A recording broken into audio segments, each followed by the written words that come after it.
Hello, everyone. My name is Michael Emmerich.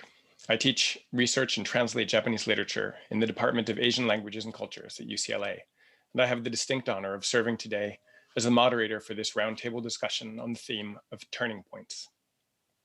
Of course, this isn't really a roundtable discussion, insofar as we are doing it virtually. It isn't really a roundtable discussion in another sense, too, because actually this is a call for papers for the 28th Annual Conference of the Association for Japanese Literary Studies, AJLS, which my colleagues and I will be hosting here at UCLA in the spring of 2022. This is a call for papers on the theme of turning points that takes the rather unusual form of a pair of virtual roundtable discussions. My colleagues and I decided to organize these call for paper roundtables shortly after it became clear that the COVID-19 pandemic would make it impossible for us to host AJLS on campus in March 2021, as we originally planned. If it hadn't been for this pandemic, I might well have been sitting in a lecture hall upstairs right now, listening to a panel. Presenting a conversation that would serve as a call for papers seemed like a good way to bridge the gap that the postponement of the in-person conference created. We also liked the idea of staging the openness of the call, so to speak, of inviting others to help us explore the possibilities of the theme. I should note that in this sense, too, what we will be engaging in here is unlike a conventional roundtable. The point is not at all to arrive at some sort of shared understanding, or even to clarify differences of opinion or approach. We hope merely to set out as many different ways of thinking of turning points in Japanese literature as we can, and to leave you thinking about how the theme might relate to your own research or concerns. That said, we thought it might be helpful to offer, as a starting point, a statement of the sort one might find in a conventional call for papers. Here we go then. By turning points, we mean historical moments of deep social and cultural transformation in which available forms of linguistic and literary expression are perceived as no longer adequate to describe new realities. In its broadest sense, the conference theme asks what the relationship is between literature and historical change in Japan. More specifically, it asks how literary texts respond to and participate in moments of historical rupture in which the future appears uncertain. How, in the process of representing crisis, do literary texts articulate different kinds of social identities and envision alternative forms of collectivity? How do literary texts shape the transformation of people's sense of social reality at certain historical moments? And last but not least, what role does literary writing play in the historical representation of certain moments of the past as turning points? In addition to these and other questions, the conference also welcomes reflections on our present moment as a turning point in the field and on how we might imagine the future of Japanese literary studies. Think of this as the diving board off which we will be jumping. And with that, I would like to introduce the 4 participants in this virtual roundtable. I've requested that each of these scholars speak for up to 10 minutes, after which we will move into an open discussion. Our first speaker is Sherilyn Orbaugh, who is Professor of Modern Japanese Literature and Popular Culture in the Department of Asian Studies at the University of British Columbia. Our second speaker is Seiji Lippett, who is Professor of Modern Japanese Literature in the Department of Asian Languages and Cultures here at UCLA. Our third speaker is Mimi Long, Associate Professor of Japanese in the Department of East Asian Studies at the University of California, Irvine. And our fourth speaker is Will Bridges, Associate Professor of Japanese at the Department of Modern Languages and Cultures at the University of Rochester. I'll allow these 4 speakers to talk without any interruption from me, beginning with Sherilyn Orbaugh.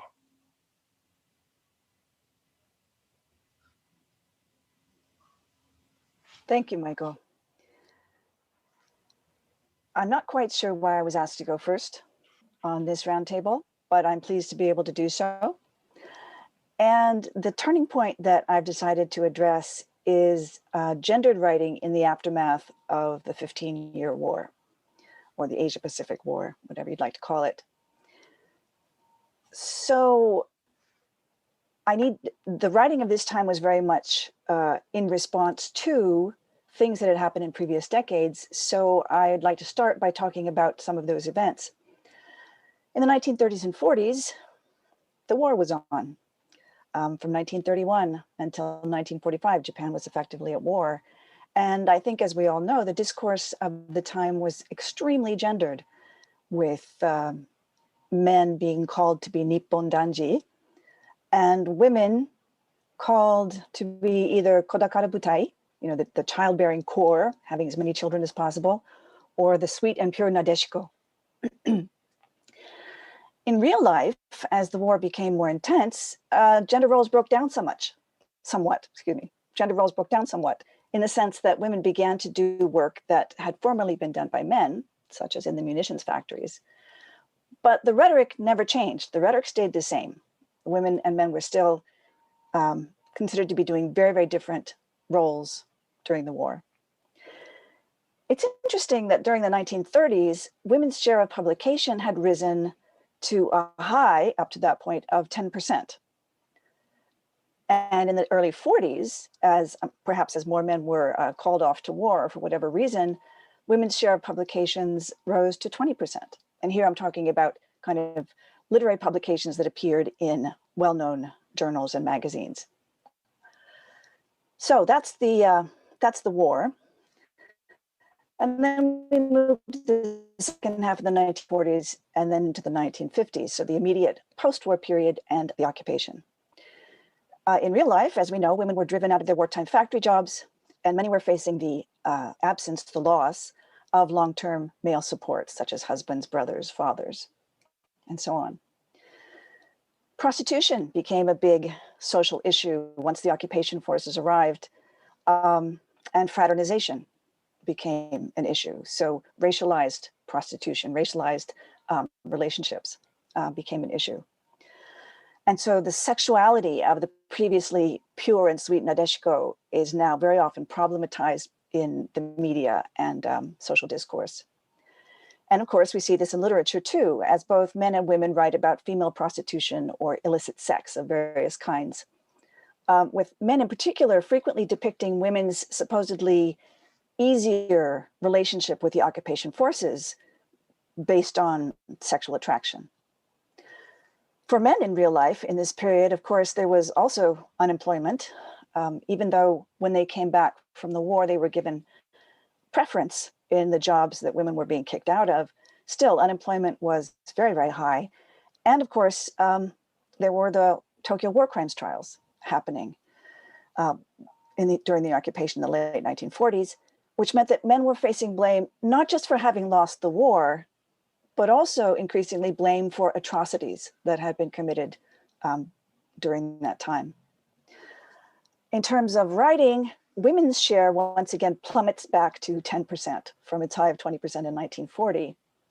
But on the positive side, the new constitution brings new rights for women in this period. So this is the background. That's the background to the time period I would really like to talk about today, which is the late 1950s through the 1970s into the early 1980s. I'm not sure I can justify that time period if asked to do so, but it's a time of economic recovery, of some degree of stability being kind of regained, and also international standing being regained to some extent, with, of course, the Olympics taking place in 1964. During this period, women and men were coming to terms with the experiences of the previous decades and all of the changes that they brought. We see women's share of publication rising again. By 1956, it's back up to 15%, and by 1958, it's up to 18%. And this slow but steady rise continued through the 1960s, 70s, and 80s, paralleling improvements in women's educational opportunities, economic prosperity, and just a general boom in women's literary activity. In the same period, women also began to win large literary prizes more often, and women began serving on prize committees for the first time, such as Kono Taeko and Oba Minako, serving on the Akutagawa Prize Committee, for example. In 1968, Eto Jun made an argument that for me really crystallizes some of what I see as the turning point nature of this particular time period. He argued that women's literature of this period comprised the, quote, personal statements of women who were seriously made to bear responsibility for the heavy burden of the Bokoku, the national defeat, end quote. He mentioned that they do share this responsibility with men, But in his view, they respond to it differently. So he continues, quote, "In order to gloss over the humiliation of national defeat, men have built up elaborate bluffing deceptions, but women, on the contrary, have tried to throw themselves bodily into the fissures between reality and the fabrications created by these ruined men." So again, we have a stark gendering of the literature of this time period, but the gendering now is in response to the kind of gendered systems that were so relentlessly pushed during the war. So what kinds of things were women doing in this time? Well, we start maybe in the late 1950s with Enshi Fumiko and Onnazaka and Onnamen from 1957 and 58, both of which were indictments of the pre-war ie system and the other legal structures that had constrained women. But Onnamen is set in the post-war period and really shows how even with the new constitution, women who lived through all those decades remain fettered by those earlier systems. And just to kind of jump ahead for a moment, we can kind of bracket that at the end of my time period with Tsushima Yuko's Yama Hashiru Onna in 1980, which among other things also explores how the Koseki system still institutionalizes a patriarchal and exclusively patrilineal social structure. And it shows how there's no way for women or same-sex partners or people who just want to live independently and have a different kind of household. There's no way for them to establish a household that is given equal recognition under the law. But moving into, so that was the 1950s with Enshi Fumiko. As we move into the women writers' resurgence in the 1960s and 70s, of course, we see women doing all kinds of different things. Aria Saoko and Setouchi Harumi, later Jakucho, for example, writing very realistic fiction, kind of epics in some ways. But one of the striking trends that we see a lot of women following or creating, I should say, in the 1960s and 70s is a writing of violence in a mode of what I kind of think of as ugly magical realism, where there's fantasy, but it's always unpleasant and grotesque.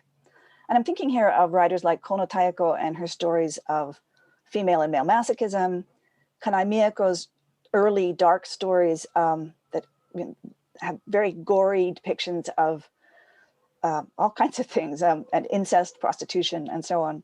And other women who wrote in this mode in this time would include Oba Minako, Kurahashi Yumiko, Takahashi Takako, and several others that I could mention. Mira Viswanathan has written some time ago now, but a really good article about the Yamamba and the way women writers during this time, one way or another, were often invoking the Yamamba, either explicitly or implicitly. The demon woman who eats men.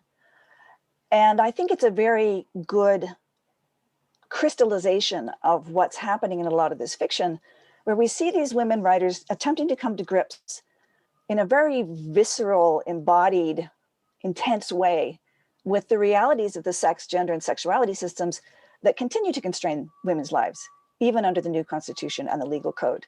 And a minute ago, I mentioned Tsushima Yuko's Yama Hashiru Onna, which never mentions Yamamba. It's very realistic, nothing fantasy about it, but it nonetheless references through the title and through several scenes in the novel, it references the Yamamba. It's women in this time period are really rebelling against the sense of what women are vis-a-vis men. So what are men in this period doing? Well, as I mentioned a moment ago, Eto characterized men as post-war men like this. He said, in order to gloss over the humiliation of national defeat, men have built up elaborate bluffing self-deceptions.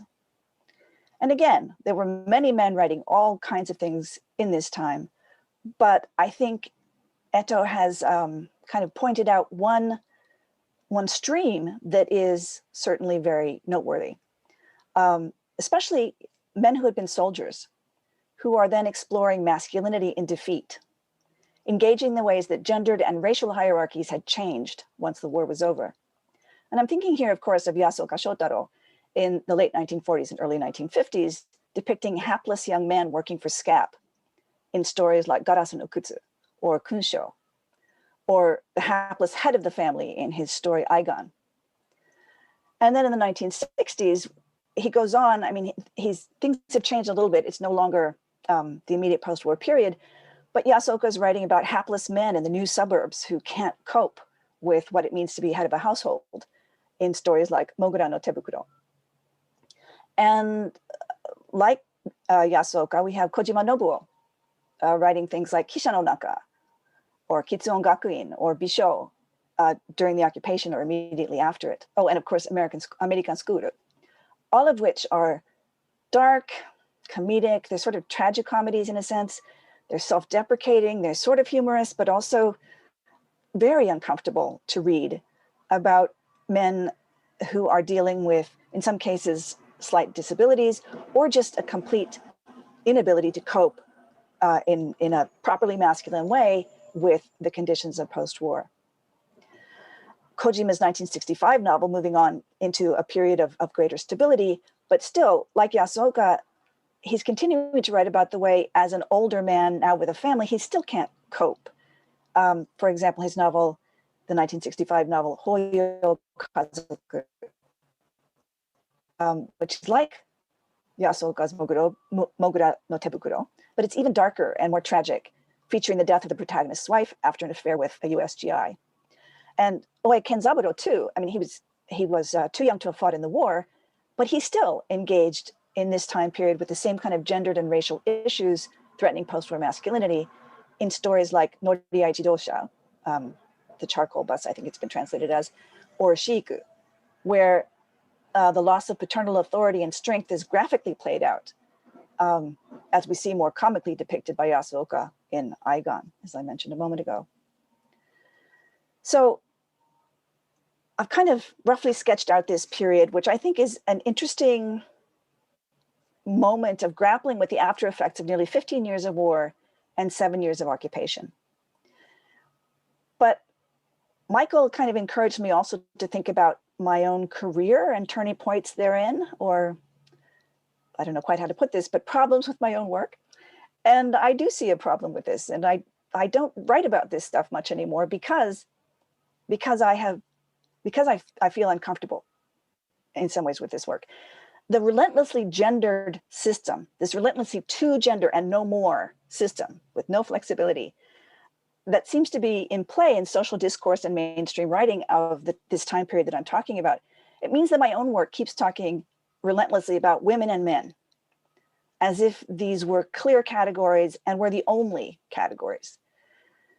So while I have paid some attention to same-sex narratives in this time period, it's all been about cisgender folks. And that may be inevitable. I'm not sure. But in other work that I've done on manga and anime, it's a pleasure for me to look at works that include gender queer, sex queer, and sexuality queer elements. So looking back at literary works from 1945 to 1980, I see very little of this. And I'm wondering, is it me? Is it what I'm choosing to look at or acknowledge?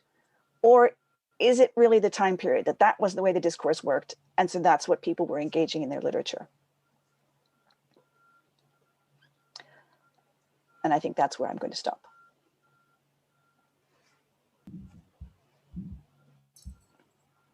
Thank you, Sherilyn. Thank you, Michael. And hello, everyone. I'm really looking forward to our discussion today.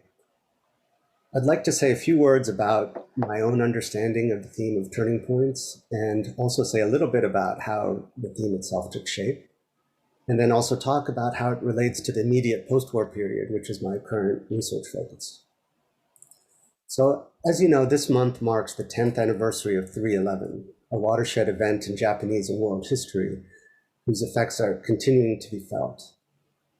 It has been talked about as a kind of turning point in Japanese history, as well as a turning point in literary and cultural history. And there's a great deal of important work being done on post-3/11 literature. So when we were thinking about organizing this conference and thinking about the theme, this was in part the immediate context and background for why we wanted to hold it right now. We wanted to capture the dynamic scholarship being done around 3/11 and its aftermath, but also to craft a theme that would be relevant and important for all of literary history that would speak to scholars working on all different time periods. And as we were planning this and talking about it, the pandemic hit, and there were all different kinds of social and political upheavals going on around the country and the world. And the theme seemed even more pressing. There was a sense that we were living through precisely a historical turning point, and that it was not just about Japan or Japanese literature. And among other things, there was a growing sense that we are at an inflection point in the field of Asian studies sort of generally, and in literary studies in particular. So I hope that part of the discussion, perhaps today and also at the conference, can touch upon this point as well. Identifying moments of historical transition and transformation has been one of the key organizing principles of modern literary history, beginning with the Meiji Restoration, which has conventionally marked the borderline between the pre-modern and the modern. Modern literary history looks like a succession of various historical crises and historical ruptures that map onto moments of significant cultural and literary transformation, and that also line up with periods of intense literary productivity. These turning points are sometimes historical events, such as the Restoration or the Russo-Japanese War, or sometimes they are literary events, such as the publication of Tabate Shime's Ukigumo or Tayama Katai's Futon, which are seen to mark significant moments of transformation in literary history. For me, the idea of thinking of literature in relation to moments of historical transformation and historical rupture is one that I've been interested in for some time. Whether in the case of modernist fiction of the 1920s, or my current interest in the literary discourse of the immediate post-war period. In both cases, there is a particular historical event or events that seem to catalyze historical change. In the case of the 1920s, it was the Great Kanto earthquake of 1923, while of course it goes without saying that the point of departure for post-war literature is the defeat and collapse of the imperial state. But in both cases, one cannot ascribe change merely to an event or a set of events. The foundation for the emergence of literary modernism was created much earlier than 1923, and the same can be said for the development of consumer capitalism, which became so visible in the aftermath of the 1923 earthquake. And in many ways, post-war literature begins with a recuperation of many of the issues and stakes that animated literary and intellectual discourse in the interwar and war years, beginning with the concept of tenko, or ideological conversion. One of the things that interests me about this theme is the relationship between the broader historical process of change and the experience of the event, the crisis or shock that makes this broader process visible. When we were discussing the theme of the conference, the phrase that immediately occurred to me in Japanese was Tenkanki no Bungaku. There are several books with that title or similar titles to that, including Aono Suekichi's Tenkanki no Bungaku and Kame Katsuichiro's Tenkeiki no Bungaku. Both of those books are collections of Marxist literary criticism, and both appeared in the early Showa period, when the sense of impending change and a general temporal orientation toward the future permeated literary discourse. There's not really an effective translation of this phrase into English. It would perhaps be something on the order of the literature of transition or transitional literature. But the word transition fails to capture the sense of dynamic of upheaval and uncertainty that Tenkanki portrays.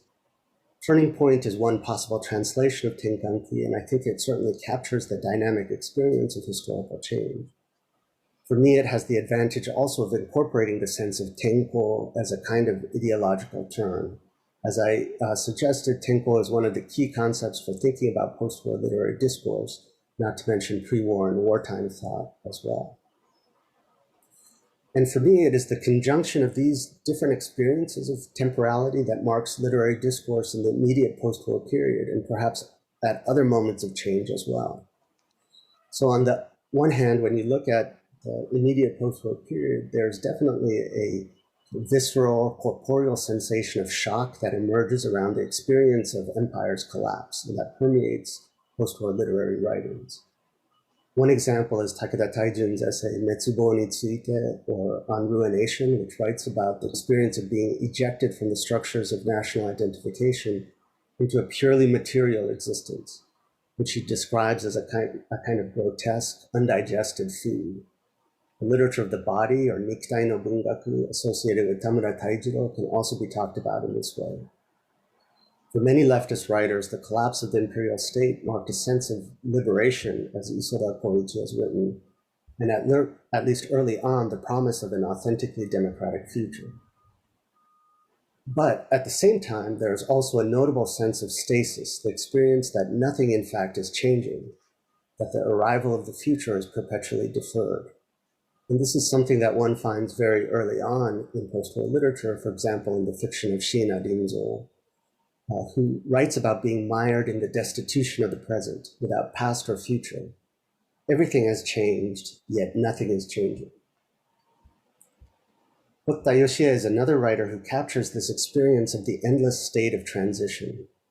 One of his favorite quotes is from the Hojoki. Quote, "The old capital was in ruins, but the new one had yet to be built. All the people were adrift, like floating clouds." I take this to be Kamo no Chome's translation of the famous line from Antonio Gramsci. Quote, "The crisis consists precisely in the fact that the old is dying and the new cannot be born. In this interregnum, a great variety of morbid symptoms appear." The old order, the imperial state, has been brought to ruin. Yet the utopian vision of the future that permeated immediate post-war discourse does not come into reality. Neither, in fact, does any kind of autonomous nation state. All of that remains in abeyance, in a state of continual deferral. This is the state of existence that various scholars have talked about as the long post-war, or the end of history.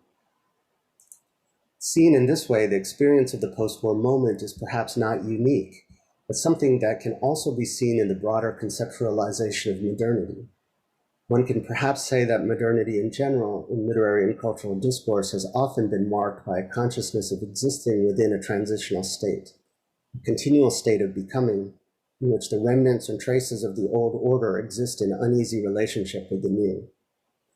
For example, this is precisely the frame that animated Marxist discourse in the early part of the 20th century, and that also shaped post-war discourse on subjectivity. To return to the title of Aono Suekichi's book, Tenkanki no Bungaku is not perhaps just about the literature of the Showa period, but modern Japanese literature itself. Thank you.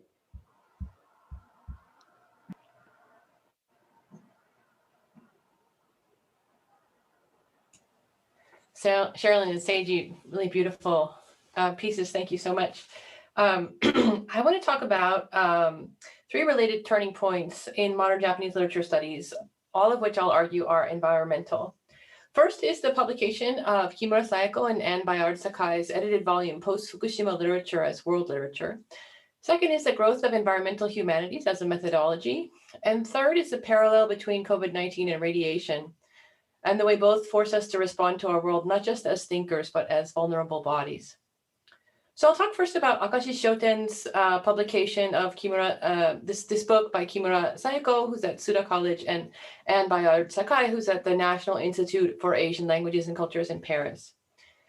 This is a 510-page anthology with chapters by 18 scholars and special contributions by two novelists, Kimura Yusuke and Ito Seiko. It was published on March 11th, 2021, to mark the 10th anniversary of the triple disasters, having taken shape through networked conferences in Tokyo, Oxford, Paris, Montreal, Berkeley, and various AJLS sites. The point is not that the contributors represent the world, although they do represent lots of European and North American countries in addition to Japan.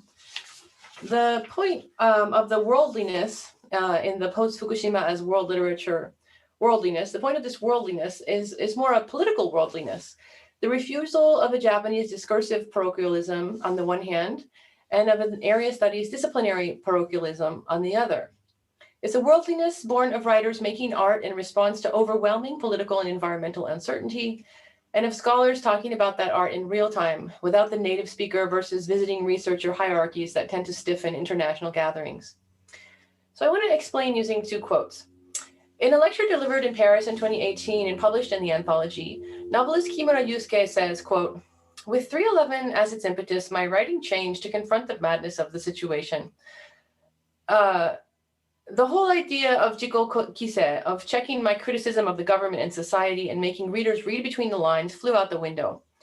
I reminded myself of a single lonely plant that had set down roots in a ruined landscape where nothing else would grow, and then sent out showy flowers. It was from that sort of exposed position that I sensed how extreme an allergy the Japanese literary field has toward politics and society. I felt I was being shunned for being anti-literary. It was the great strength of Kimura Sayako and Anne Bayard Sakai to unshun writers like Kimura Yusuke. The move had profound consequences for scholars as well. Let me quote from the introduction to Kimura Sayako's 2018 book, Sono Go no Shinsai Go Bungakuron. In the section titled The Renewal of Criticism and Reading, Kimura argues that, partially because the response to 311 has been so robust among international scholars, the triple meltdowns have shaken the, quote, standard, inflexible sorts of readings that once dominated the field and forced both post and pre-disaster literature to be read in a new light. Prior to reading Kimura's indictment, I was not particularly aware that Japanese literature scholars in Japan were dissatisfied with the sorts of readings that they had been producing, but I did have a keen sense of my own dissatisfaction with the sorts of intellectual programming that we collectively had produced. In contrasting, the conferences organized by Kimura and Bayard Sakai totally re-energized my scholarship. Because these events were tri- and multilingual rather than merely bilingual, the emphasis was ideas rather than fluency, relationship formation rather than in-group aspiration. In Paris in 2019, when I presented a paper on Ito Seiko's novel Domburako, the author himself happily got on board, on my cue performing the Shinshuben quotes from his own text. And yesterday, I got a Facebook note from Kobayashi Erika saying that she had read my essay about her novel Breakfast with Madame Curie in Sayako and Anne's just published volume, and that she liked it, even though it never occurred to her that the things I said were true about her novel. These sorts of interactions never happened to me before the Sekai Bungaku Toshite no Shinsai Go Bungaku event. Meanwhile, our collective discussion of what a nuclear world literature is and does opens rich readings not only of post-Fukushima texts, but of canonical texts from long before the meltdowns. Sayako and Anne's volume has a chapter by Kim Younglung, for instance, about water, titled Readings That Link and Potential Connection and the Potential for Connection in Dazai Osamu's Umi. It has a chapter by Hori Kazuma titled Nation and Domestication, The Animal Theory of Osugi Sakai and Kaneko Fumiko. So moving to my second point, it's not inconceivable that this sort of renaissance in a field could have been prompted by a non-environmental global event. Still, I'm humbled by the power of radiation to gather minds and prompt innovation. Sayako and Anne's volume opens with an essay by Slavic scholar Numano Mitsuyoshi, and I found my work on post-Fukushima literature also deeply influenced by scholars of Russian, Ukrainian, and Belarusian, like Kate Brown, Adriana Petrinia, and Olga Kuchinskaya. At Princeton last fall, Franz Pritchard held a conference on Russian and Japanese approaches to nuclear narratives that allowed participants alternately to gossip on the one hand about how conservative their fields are, and to theorize on the other about collective opposition to statements like the one issued by the United Nations Scientific Committee on the Effects of Atomic Radiation, UNSCEAR, on March 9th, 2021. This statement on the 10-year anniversary of Fukushima was identical to the one UNSCEAR issued on the 10-year anniversary of Chernobyl. It insisted the collective health effects in all the living bodies that assimilated radioactive iodine, cesium, strontium, uranium, and plutonium after the meltdowns are, quote, unlikely to be discernible, unquote. I love the irony of our two Cold War era field studies, Slavic studies and East Asian studies, morphing into hotbeds of eco-critical dissent to oppose with philosophy, literature, art, cinema, and activism, the bad faith science, completely undiscernible, that has become one of the Manhattan Project's most lasting legacies. But it's not just Russianists and East Asianists, it's indigenous studies and our slowly emerging awareness of indebtedness to this field. Here, perhaps Japanese literature's own Tsushima Yuko offers his best example. I was amazed to learn recently that as a visiting professor at the University of Paris in 1991, Tsushima taught Ainu Kamu Yukara, helping her graduate students publish her translations with Editions Gallimard in 1996 of Chiri Yukie's 1923 collection of chants of the Ainu gods. Explaining why she chose to spend her year this way, Tsushima later told Kawamura Minato, "There's something we can't see when we read solely within the framework of modern Japanese literature. The sustaining relationship between the environmentality of the oral and the intellectuality of the written." Learning this made me really want to study Ainu song, and to understand how it inspired Tsushima's 2010 historical novel Golden Dream Song. Golden Dream Song is set in the Kazakh steppe of Central Asia, where nomadic herding became impossible after Cold War Soviet tests covered it with radiation in the 1960s. Writing for a Japan Pen Club anti-nuclear anthology in 2013, Tsushima called for solidarity not only with the indigenous people of the former Soviet Union, but with the people of the Marshall Islands, the Mariana Islands, French Polynesia, Taiwan's Orchid Island, Inuit Alaska, and Navajo, Arizona. For Tsushima, this solidarity is always in part artistic. It always in part celebrates dreamings as an oral literature form in which the relationship between the signifier and the signified is not arbitrary. Instead, in dreamings, in songs, it is motivated. The relationship between the signifier and the signified is physically connected, materially indebted, and therefore the basis of an environmental humanities that is not just thematically, but actually and bodily environmental.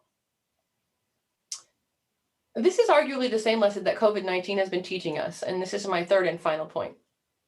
Since March 2020, our pandemic lives have resembled Tohoku lives after March 2011, with people wearing masks in order to keep real physical forces from entering their bodies. Whether or not masks work on the micro level, vis-a-vis our lungs, hearts, blood vessels, and cells, our minds can't help tracing along the macro level circuits traced relentlessly by both the virus and ionizing radiation. Our minds can't help racing, right, along those same circuits, not only to wide swaths of the Earth's human and animal populations, but beyond that, to the biosphere at large and its past and future. This introduces a certain vertigo, a certain confrontation with enormity. For me, one of the greatest benefits of this confrontation is intellectual humility. Both the virus and radiation act like what philosopher of science Isabel Stengers calls the intrusion of a commons, which gathers human minds and forces them to think, to create, to object in ways that were previously unthinkable. In feminist theory, Eve Sedgwick was saying something similar, I think, toward the end of her life, when she embraced affect as an inherently bodily phenomenon, inviting us to use it to move beyond the model of cultural constructivist scholarship that she called heroic resistance versus status quo capitulation. Can we embrace this to move beyond the binaries that plague modern Japanese literature studies as well? This is something I'd like to discuss in our conversation. So thank you, Michael, for setting the parameters and the contours of our conversation so wonderfully. And thank you to my fellow discussants for articulating one of the points that I wanted to articulate, but doing so in a way that I think is a bit more articulate and beautiful than the way that I have here. So thank you all and for the opportunity to think with you today. So I want to propose one turning point and one reckoning for the study of Japanese literature. The turning point is methodological. I will refer to this methodological turning point as the futurist turn. The moment of reckoning is constitutional. The reckoning I have in mind is the one embodied by Black Lives Matter.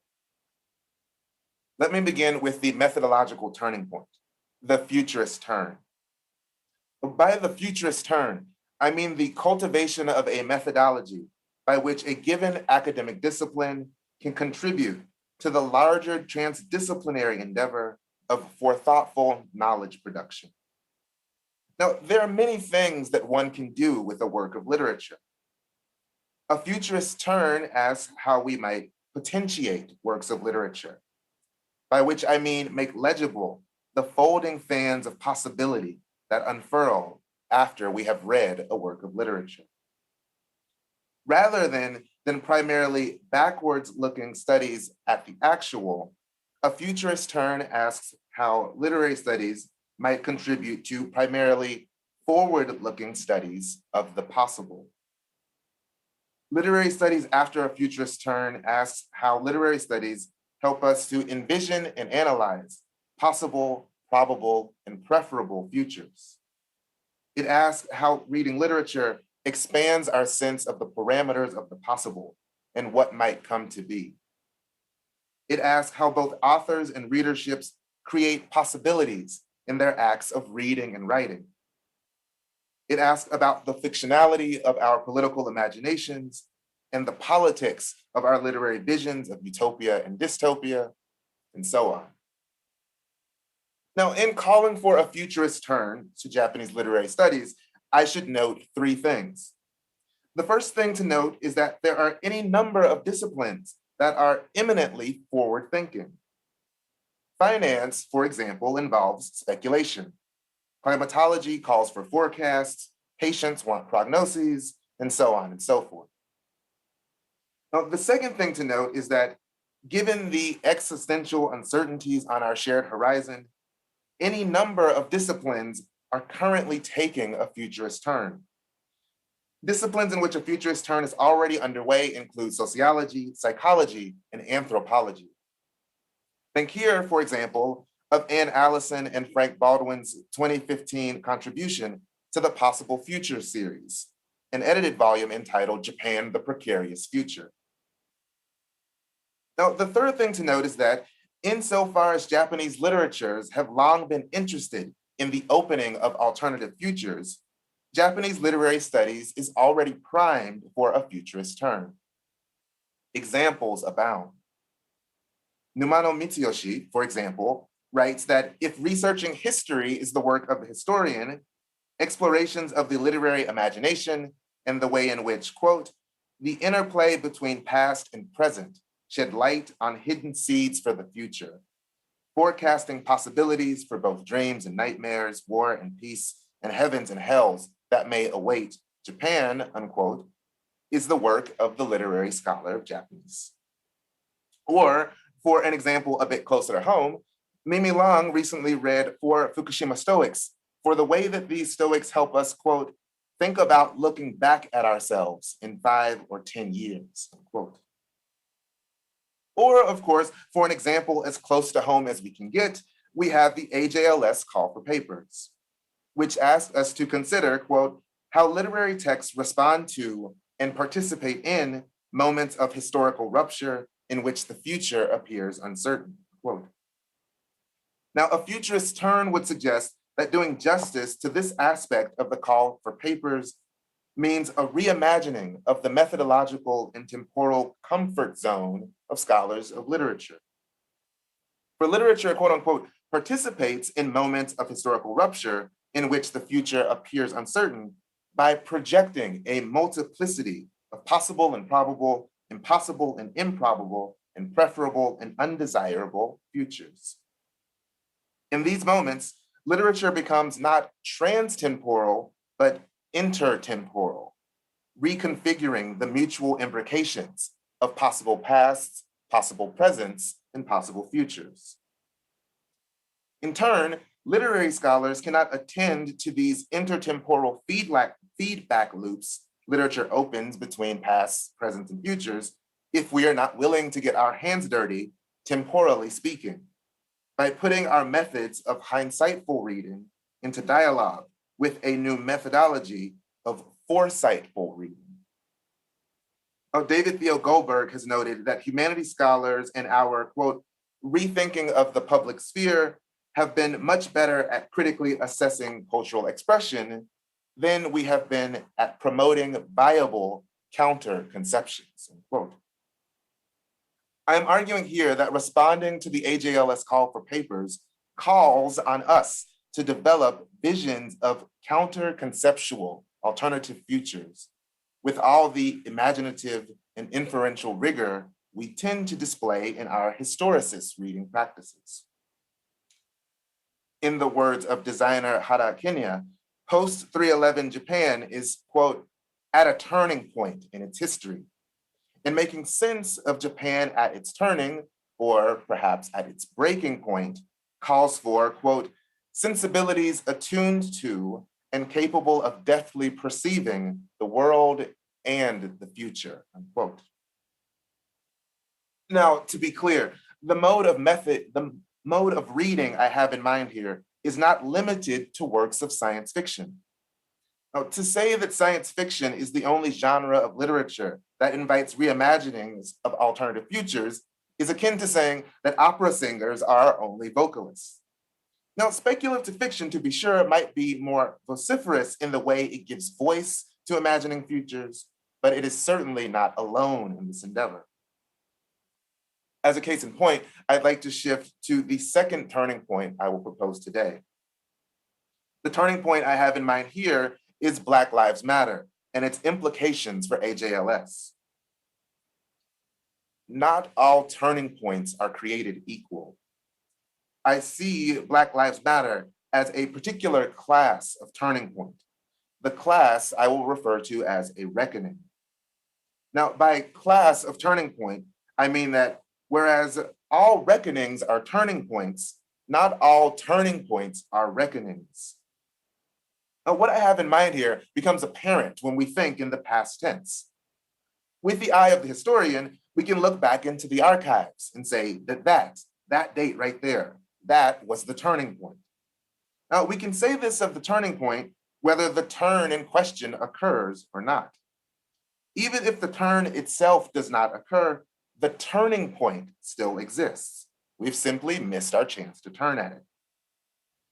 The reckoning, however, is a turning point with a peculiar relationship to failure, indifference, responsibility, and transformation. When we look into the archives, if we can say that was a reckoning, but we simply didn't reckon, the thing we have identified in the archives, I would argue, is not a reckoning. Perhaps it was simply a missed turning point. A failure to reckon then transforms the reckoning into some other entity.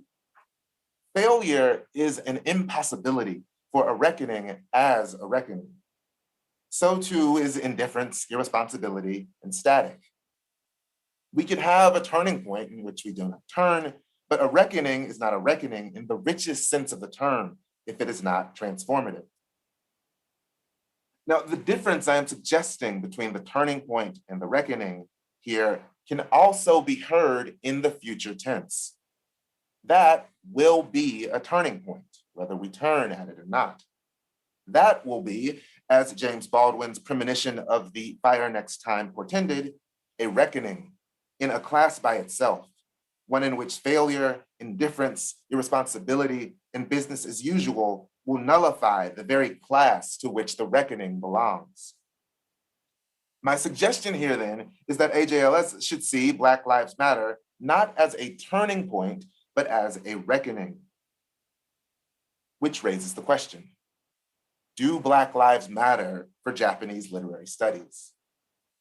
Now, according to its webpage, the self-proclaimed raison d'etre of AJLS is predicated on the fact that it is, quote, the only academic group in North America devoted solely to the study of Japanese literature, quote. Now, two things are of note here. First, in the event that Black lives do not matter for AJLS, we will be unable to absolve ourselves of the responsibility to reckon with the fact that this means that an academic group devoted to the study of Japanese literature for which Black lives do matter does not exist in all of North America. Second, as I am arguing here and as I have argued elsewhere, the fact that our scholarly association is, quote, so devoted solely to the study of Japanese literature does not mean that we are exempt from this reckoning. Black lives have proven themselves to matter time and again to Japanese literature. The Kokujin Kenkyu no Kai set about the work of translating the Kokujin Bungaku Zenshu in cooperation with authors such as Oe Kenzaburo and Kojima Nobuo. Japanese feminists and creatives began responding to Japanese translations of Maya Angelou, Toni Morrison, Alice Walker across the 1980s. Nakagami Kenji makes Black poetics a central pillar of his literary project. Iwaki Kei premises an entire novel on the mere possibility of Japanese-Nigerian friendship. Murakami Ryu's protagonist knows he's in an alternate universe in a world 5 minutes from now when Japanese people begin to move like the Afro-Latino Pele. Natsume Soseki Sanshiro is a, quote, Black man from Kyushu, and on and on and so on and so on. Now, keep in mind that these examples reach well beyond the realm of science fiction. If reckoning with Black Lives Matter asks us to transform our vision of the intertwining of Black lives in Japanese literatures, this reckoning will cut across genres, opening possibilities for new readings of both Blackness and of Japanese literatures in a future yet to come. The question becomes then this: how are the cultural logics of Japanese literary and popular arts transformed after a reckoning with Black Lives Matter? And in turn, how might these transformed cultural logics help us envision the worlds possible after our transformative reckoning with the mission statement of Black Lives Matter? Now, reckoning with Black Lives Matter places another constellation of responsibilities on our academic faculty, a resource already stretched to its limit. But history does not let us pick and choose when our reckonings rupture timelines and will possible futures into being. For the purposes of the AJLS call for papers, reckoning with Black Lives Matter means at least three things. It means first, taking both historicist and futurist approaches to the ways in which Black lives have mattered and will matter for our reading of Japanese literature. Second, it means explorations of how Black lives have mattered and will matter for the writing of Japanese literature and the composition of cultural logics in Japan. And third, it means continuing the conversation on institutional inclusivity and exclusivity initiated at the 2019 AJLS conference, with an eye turned toward the creation of pipelines from AJLS to the communities that often sit in the shadows of our ivory towers. Now, this third meaning calls on us to take a critical university studies approach to the question of how academic institutions on both sides of the Pacific open and foreclose themselves to inclusivity, especially when multiple turning points simultaneously vie for the determination of the academy's trajectories during moments of reckoning. Thank you. And now I will turn you over to a much better conversation to be had by my colleagues.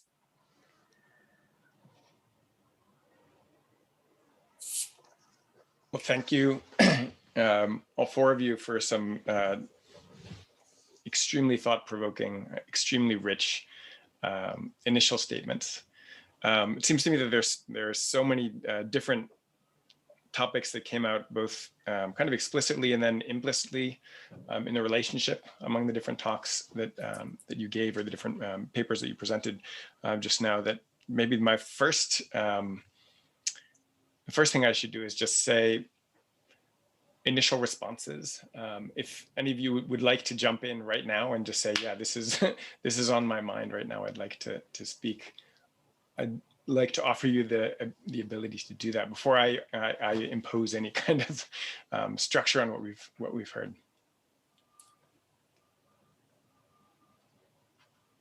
And please unmute yourselves, everyone.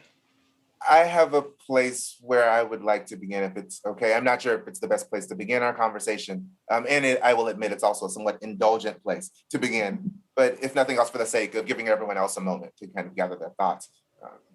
One thing that I am interested in hearing more about is an idea that I have been kind of wrestling with independent of our discussion, which is why I say this is kind of an indulgent question, on this notion of kind of futureless futures, right? These moments in which the future seems to be forecluded or frozen.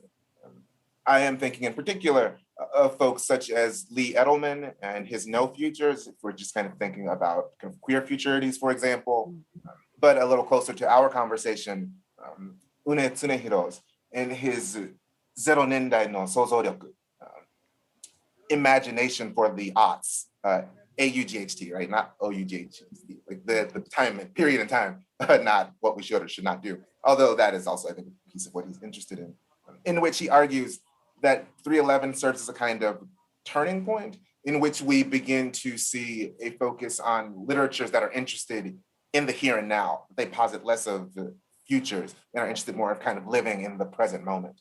So there are various kind of conversations that would propose a presentist approach to thinking about literature and cultural logics.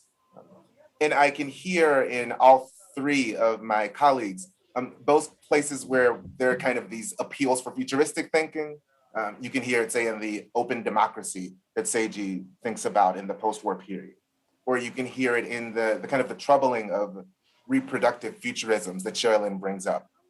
But there are in turn also these places where you can hear kind of repetitions of the present rather than futures as such. Mimi comes immediately to mind here, insofar as the post-Chernobyl rhetoric sounds a lot like post-Fukushima rhetoric at times. So there are these moments in which the future feels a lot like just repetitions of the present. So and again, I apologize, this is a very kind of indulgent question on my part, but what are we to make of kind of the need to think about the present and the future simultaneously, or the various places in which turning points present themselves as not turning towards the future, but turning towards other moments in time or history? Is the very indulgent question that I would love to hear my colleagues just kind of think about a little bit.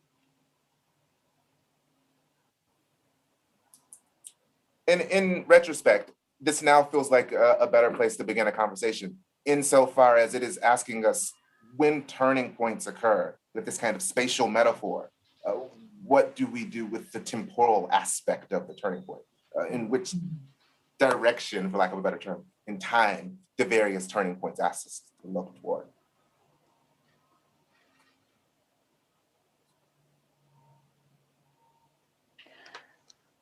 I don't know how to respond to this with all of the weight of your question, which is a really, really good one. Neither do I. That's why I asked it. Okay. Well, so I'm just, this is just kind of an immediate response.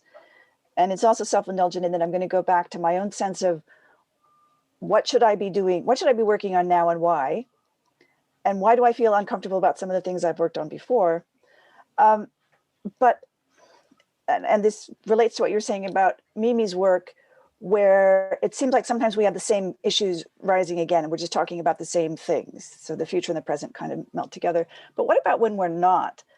And when women in the 1960s are dealing with one set of issues that surround them, and women writing now, you mentioned something about reproductive futures, and I was thinking about Murata Sayaka and Kawakami, what's her name? Hiromi.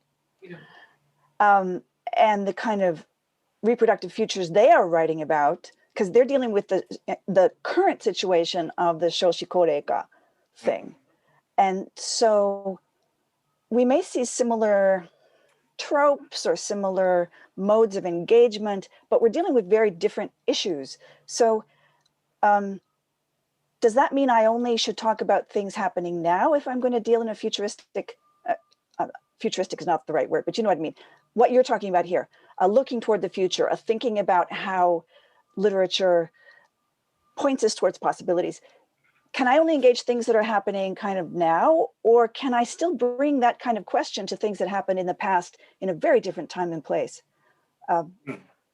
I would propose that thinking about possible futures is predicated on thinking about possible past and present, possible presence. And much of what I'm saying here is not my thinking. This is more kind of thinking through folks like Deleuze and Elizabeth Gross, who have kind of done work on the synthesis of time and kind of philosophies of time. But it seems to me that it becomes almost impossible to think about futures unless one opens up a space for reimagining of what has come before. And it's by virtue of those reimaginings that we can then reimagine new trajectories, right? So I would suggest you almost have to do them both. But I'd be interested to hear what Seiji and Mimi think. If I could just make a brief comment, it seems like you, Will, and also Mimi and Sherilyn are, in a sense, talking about sort of the question of ethics as it relates to sort of scholarship and literary studies, and the impossibility in this moment of sort of carving out an objective perspective or standpoint that would be separate from the phenomenon that is being studied. And for me, there's a real sense of, especially this past year or so, of this visceral sense of what it's like to live through a historical turning point. and then being called upon, as you say, to think about sort of the future and not having any kind of safe haven from which to simply write about the past. And there's a great deal of uncertainty, right? The call to think about the future is predicated on sort of having no certain sense of what that future sort of brings. And there is a certain kind of risk that is also being sort of called upon for everyone to take to commit yourself to a possible future. That's just a sort of brief. Yeah, I really agree with that, Seiji, and I think you're putting your finger on it. So, I mean, Will is talking about the difference between a turning point and a reckoning, and you're saying that suddenly we all find ourselves in this very humble position of realizing that if we can't make something of what we got now, then we're really useless because what we got now is going to create no future. It's going to leave us with nothing. It has the potential, right, to completely wreck the country that we live in, completely ruin the world ecology, completely, wreck capital. Capitalism is just going to self-implode. And if we just sat around without having done anything worthwhile intellectually, ethically, scholarly, then what will it all have meant? Like nothing, right? Like it's just so staggering. But I'm wondering, so there's a whole bunch of ways that I've been listening to you guys thinking that I want to invite folks to sort of address this at the AJLS. No, wait, where are we? AJLS. But the first one that comes to mind is Sherilyn's. I love the way that she's been talking with Michael about like whether or not she should forgive herself for talking about a set of texts in which everything was very binary, male and female and nothing else. And I feel like one of the benefits of working in this precarity is that forgiveness and saying to each other, of course you're gonna embrace the failure of what went before and acknowledge it and use it as a place of humility, but also energy to do this other thing that you want to do, which is more, and which is different, and which is a reckoning with that. I think that's what everyone is saying in a way, and it's what brings our community together and makes it exciting to be with each other when we're all just so floored by the shit that we. I mean, how hard has it been to sit here in these little screens for a whole year while everything is falling apart and ask ourselves, what did Japanese literature have to say about any of this, right? I've just felt so much more, I've been dumbfounded by how little I understood what those mothers were going through in Fukushima until I had to choose, are my kids going to go and risk giving their teachers the disease that kills them? It all became very, very real. So I guess I would like to start by just talking about how much I admired all three of you when you were speaking, and how I guess I've come recently into a new relationship to the urge to speak in response and to make it more about like affection and collective pulling up and opening spaces and being together than the old, because I think one of the stucknesses that we've had in our field has been this desire to perform our brilliance when like all we've proved in the last year is how little we really know and how we really have to become capable of more if we're going to say it was worth anything at all. So, I mean, especially vis-a-vis Black Lives Matter. Yeah, it'll be so fun. This is going to be a great conference because we have to make it real. And precarity too. I was wondering if maybe Seiji and Sherilyn could say more specifically about Marxism, because you're talking about exactly the same period. Mm-hmm. And you're talking about, I love this, Sherilyn, you brought it up twice. Women throw themselves into the fissures between reality and the fabrications created by ruined men, right? And then this whole like then we've got Takeda Taijun and the Nikutai Bungaku people talking about how their only encounter with being expelled from official state nationalism turned into this chaos of the material, which was so overwhelming they couldn't do anything with it. So that there's and meanwhile the promise of Tenko, right, of truly sincerely invested Marxists who wanted to stand in the way with their bodies of that imperial machine is somehow missing from this extended post-war, which was where we came of age as intellectuals in Japanese literary studies. We feel that shifting, right? But how do we re-embrace that? Well, I don't know. Let me pass it off to you guys. Do you see what I'm asking about in terms of this Sherilyn? I mean, you're talking about these fabrications, right? And about and whereas Seiji, you're talking about you're just such a brilliant. You're so able. You've got at your fingertips like the main titles of all of the mainstream tradition that was grappling with these huge questions, and we've somehow failed to inherit them in a way that's actually useful to us in the current moment. Do you have a response to that?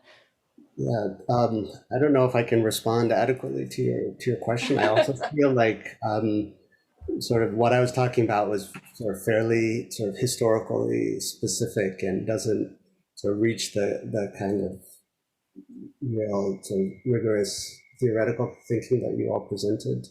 But I do see a connection in some sense between what I was talking about and the perspectives that you are all bringing to the table, which is that there is a certain kind of system or certain order that was created in the post-war period and throughout the Cold War sort of period that still in some ways functions today and shapes the way that we go about our academic studies and sort of think about the organizations of our fields. And you mentioned, Nina, yourself, the kind of area studies sort of paradigm on the one hand, and then also the national sort of literature sort of paradigm on the other hand. And those, I think, sort of really emerge out of that post-war experience. And so, in a sense,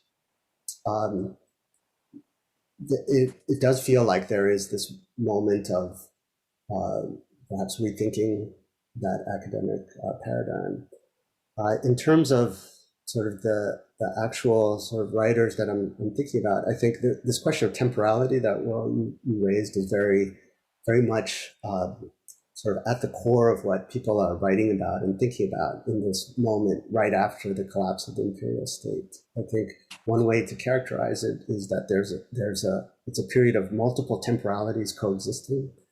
So on the one hand, you have people who are consumed by a sense of loss and nostalgia for something that is lost. I think Eto Jun, that Sherilyn, you sort of mentioned, sort of inherits that sort of sense of something being sort of lost. And there is a kind of discourse that is characterized by this backward-looking, hindsight, really, nostalgia for something that is gone. I think Kawabata Yasunari is one of the sort of key examples of that kind of discourse. And then really the kind of Marxist or leftist sort of generally that you were talking about are really characterized and were from an earlier period by a future orientation, right? The future that is to come. One of the sort of key texts for me in thinking about that is Hirabayashi Taiko's short story In the Charity Ward, in which spatially everything is closed off. The story takes place between this hospital and the prison, Tokotai sort of prison. There's no avenue of escape except for the futurity that is marked by this image of a red lamp at the very end of the story. So there's no escape sort of spatially, but there is a possible escape sort of temporarily in the future. And that sort of really governs a lot of sort of temporality in the post-war period. But then there's also this sort of third temporality, which is the destitution of the present, this sort of this being mired in the sort of ruins, and really literal ruins of the state and the city, and not having access either to a past that would provide some sense of wholeness or relief, or to a sort of future that would provide some hope. And so I really see the sort of mixing of these sort of three temporalities as constituting the immediate post-colonial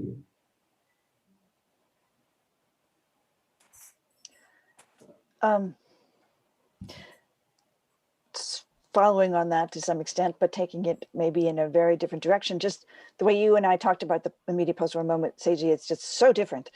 And I keep coming back to Eto's phrasing just because it hits on a point that really matters to me, which is embodiment and materiality.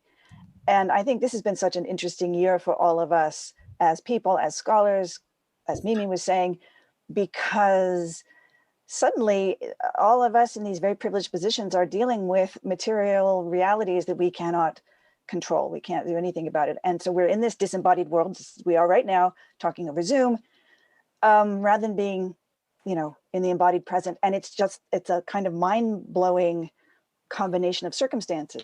We are more embodied than before, disembodied than before at the same time. But, when Will is talking about Black Lives Matter, again, that's material, it's embodied, it's very real. And I have a hard time myself trying to put that together with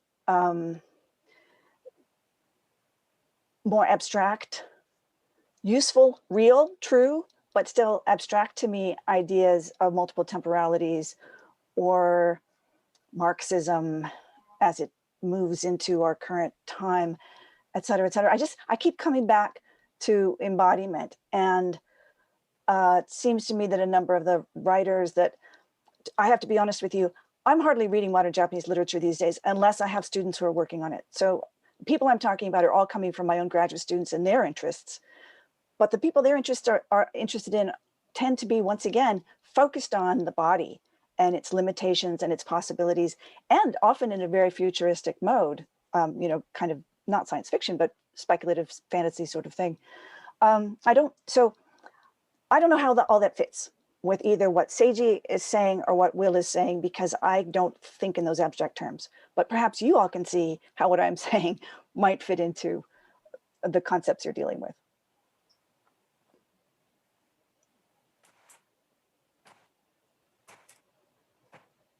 So I am going to apologize for thinking aloud for just a moment, but I start to see some of the threads coming together. So to begin very quickly with an aside, Mimi writes a little bit about the Deleuzian notion of incorporeality in the way that it asks us to rethink the relationship between the material and the ideal, as it pertains to Fukushima and the lived experience of having, right, literally the body on the line as one tries to work through a new ideal for post-Fukushima Japan. So I am not answering along that route, but that just goes like the baton to be passed to Mimi. That's the baton I'm going to pass as soon as I'm done making this comment. But before I get to that baton, just to think a little bit through Black Lives Matter. And this is where I can start to see the possibility of some of the threads coming together. One in, I think, Seiji's very astute note that another way of just like the 10-minute presentation I gave, another way of thinking about that would be an ethical term, right? Rather than a futuristic term. There's a way in which this is informed by a thinking of ethics as an eminently kind of forward-thinking endeavor. One that's interested in, if it's, I think, an ethics worthy of the name, should be one that is positing a multiplicity of possibilities and accounting for what one ought to do at that time. So kind of Seiji's thought about this as a kind of perhaps an way of thinking ethics through our current understanding of Japanese literary studies is one thing that I have in mind. The second thing I have in mind is Mimi's comment about, and I apologize if this is not the exact phrasing that you suggested, but the realization, and I think Cheryl has touched on something similar, the realization that perhaps Japanese literary studies had very little to say, kind of given some of the impending catastrophes on our shared horizon. I want to put kind of Seiji's notion of the ethical and that comment into dialogue, which opens up the possibility, not that we had little to say, but that we chose to say little, right? That's to say that we have, there's a way in which the refusal to think in terms of embodiment because we deal with a primarily discursive mode of knowledge production, is a kind of ethical choice, right? And there is a kind of more embodied approach to Japanese literary studies that would be able to make these interventions. And it feels to me that there's the possibility that this is a choice that we are making at this particular moment in the history of Japanese literary studies in the American Academy. I'm thinking about a few things right now. One, kind of, I've been reading Anne Allison, so everything I say just has kind of undertones of Anne Allison. But in her Precarious Japan, she comes time and again to this notion of emerging socialities, how turning points, although they certainly kind of close down potentials, they're emergent socialities that inevitably pop up in the wake of a triple disaster. So that idea is on the mind. The performance art of Tanaka Koki is on the mind, his Precarious Tasks series in particular, in which he gets people together and has them do a variety of precarious tasks, giving them one flashlight and having 10 people walk alone in the dark and trying to share through downtown Tokyo, which is pretty treacherous. Like if it gets dark, it can be pretty treacherous. Having them take this notion of the precarious, they're just typically kind of relegated to a particular subset of the Japanese geography, and kind of share, equally distribute the burdens of precarity. I'm thinking of performance art such as this. I'm thinking, of course, of Black Lives Matter protests that are happening on the streets in Japan. Something that has been barely researched to date. John Russell has written one piece that I think is a really kind of interesting piece on the place of Black Lives Matter in Japan in relation to the NHK animation that gave that horrific synopsis of the kind of the causality of the Black Lives Matter movement in the wake of the death of George Floyd. So there are some folks who kind of gestured in that direction, but those gestures inevitably would, and I hesitate to kind of put all of this weight on John Russell, but there's a way in which his thinking of Black Lives Matter is happening in this kind of discursive realm, right? And it's not really wrestling with the central ethos of Black Lives Matter, right? One in which the transformation of social realities requires actual bodies in the streets, right? There's a way in which the negotiations that Black Lives Matter is making is not primarily discursive. There's a kind of embodiment associated with it, which calls, however, for us to really take seriously the possibility of the ideal being wedded to new kind of understandings of the kinds of sacrifices that need to be made with the body. I apologize, I'm kind of thinking out loud, so I don't think this is completely coherent.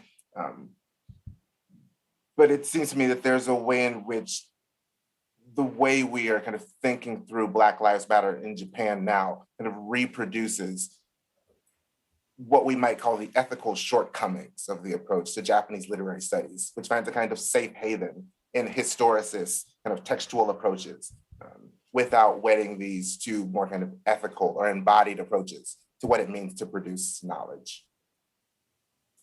I hope there's something in there that's helpful, because I'm just kind of working through these ideas aloud. Yeah, I think the point that you made at the end was really powerful, especially Nakano Shigeharu, when he writes about the house in the village about having tuberculosis and hearing the voices of all his Marxist forebears there in the walls of the prison. Is he going to stay there and die, or is he going to sign the paper and get out? That's not merely historicist, right? You're talking, that's the kind of, it's not a body in the street, it's a body in the jail, but it's that's the kind of pressure to think from the physical circumstance that something like COVID or something like radiation, or something like the immediate post-war period of deprivation, really puts on the human brain. And so I think one of the ways that I hear us responding to this moment that's so exciting is looking back into our text and acknowledging that just because we as discipline, we as scholars trained in the 80s and 90s and 2000s might have certain shortcomings, certain inabilities to reckon with things. The canon of modern Japanese literature doesn't have those same I mean, these people went through a lot, and it's our job to be worthy of that canon, to read it more deeply from moments of crisis. I think it makes it easier for us. I mean, haven't we been, when we've been teaching about the war and national, it used to be so easy to just dismiss kind of craziness of right-wing populism and the desire to do things that would the desire to worship dictators just seemed so remote, right? We were so we're so haughty toward the entire phenomenon, and now that we can't be like that anymore.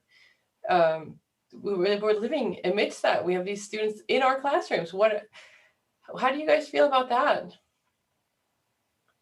That's a reckoning with the Japanese past from an American present. Have you been? I've been talking with friends about the way that the United States set itself up, with modernization theory as this telos. And now, how will we still get international graduate students if in 4 years we've got Trump back in office? How are we even gonna? It's just everything is upside down. It's incredible. The rise of Canada. Well, yeah. Have you got a position for me, Sherilyn? I'll be retiring soon, so sure. Got a position actually for some young person, I hope. Yeah, so I don't want to go into this right now, but I do think that the US-Japan dyad that has so much shaped our field is also something we should kill violently as possible. It's useful. It's very useful. Exactly what you said now, Mimi.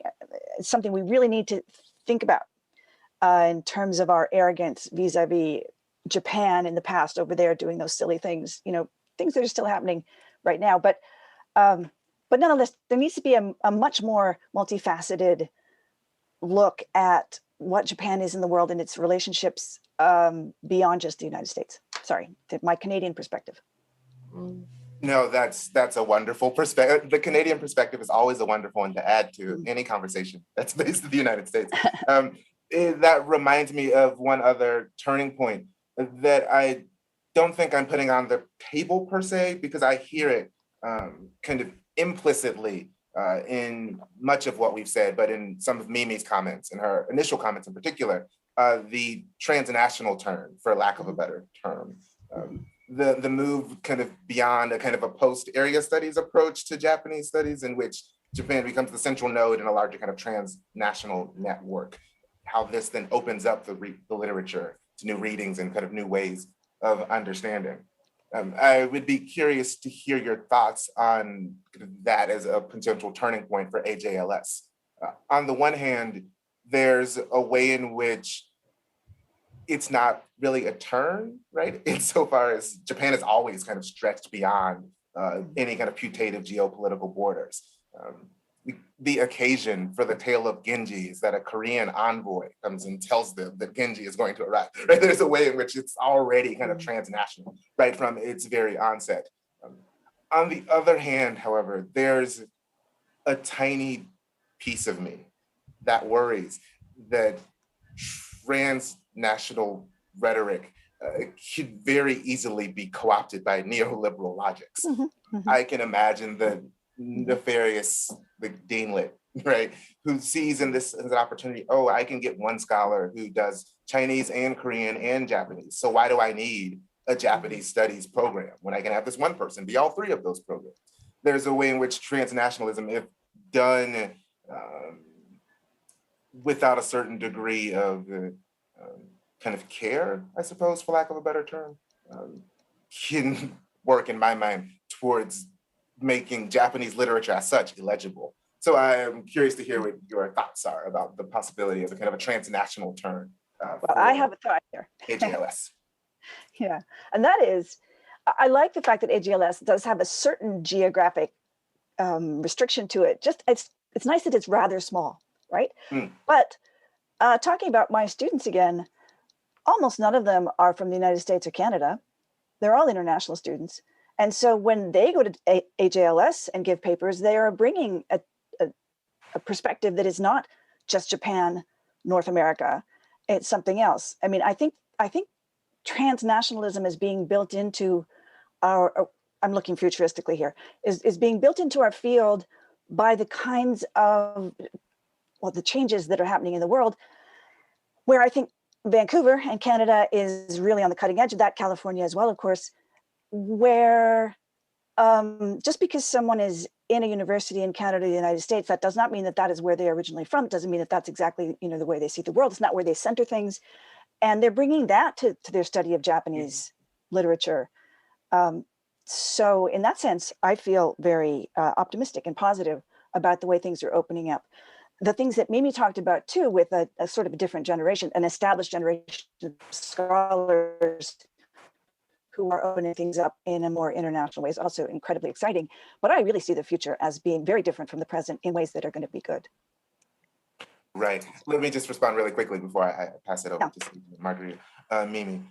Yeah, Sherilyn, I think that's the first piece that you were saying is spot on, right? There's a way in which the transnational turn is enabled by this upcoming generation of scholars who have this kind of remarkable transnational literacy for any number of reasons. Some of it, I imagine, has to do with language, Asian language pedagogy, and kind of its advances that enables students to do this kind of work. Some of it has to do with kind of the transnational reach of our institutions. But there's a way in which a transnational turn really would allow the upcoming generation of scholars to flourish. But I just kind of worry about what kind of administrations do with the possibility of flourishing intellectuals, how that could be very easily co-opted. So that kind of piece of the puzzle worries me, even as I hear very clearly, I agree completely with that point. If I could just say sort of briefly, when we were talking about this US-Japan dyad has to end, Sherilyn, one of the things that's been talked about a great deal around the world during this COVID crisis is the decline of the US as the world's sort of superpower. Of course, this is something that's been in motion for years and decades, but it's one of those things that really comes to the forefront of discourse around the world because of this event. It also made me think of the 1930s when people were talking about the decline of Europe, the crisis in Europe. As something that animates, for example, the Kindai no Jogoku sort of roundtable. There is a sense of, something is going to change. We don't really know what that future will be. It may be optimistic, as you say, Sharon, but it could also be sort of very violent as well. But what I wanted to say, sort of bring it back to my point about the sort of endless post-war, is that part of this endless post-war is the sort of academic structures that we inhabit that shape the way that we do sort of scholarship and literary studies. And, one thing, I think it's Harry Haratunian writing about this long post-war, he says, there are so many points at which the end of the post-war is proclaimed, but the fact that people have to keep proclaiming the end of the post-war indicates that it actually sort of continues. And so I'm wondering, to what extent is this actually turning point? Are we sort of at the end of the post-war period and everything that it sort of entails, and it touches upon all of the things that we've been sort of talking about, from Black Lives Matter to sort of area studies and so on? Or is it going to sort of continue onwards? And I think one of the questions for me also is the status of literature as an institution and a practice, not just some literary studies, but of course they're tied sort of together. Mimi, you talked about sort of this conference sort of being multilingual and moving beyond the boundaries of sort of Japanese literature, but you also talked about a world nuclear sort of literature, so still retaining this concept of literature. And I wonder sort of how you think about that. And I'm thinking of, people have been talking about the end of literature for some time. In 2005, Karatani Kojin published The End of Kindai Bungaku no Wari, 2007, I think it was. Mizumura Minae writing about Nihongo ga Horobiru Toki. It's also, in a sense, about the end of national literature.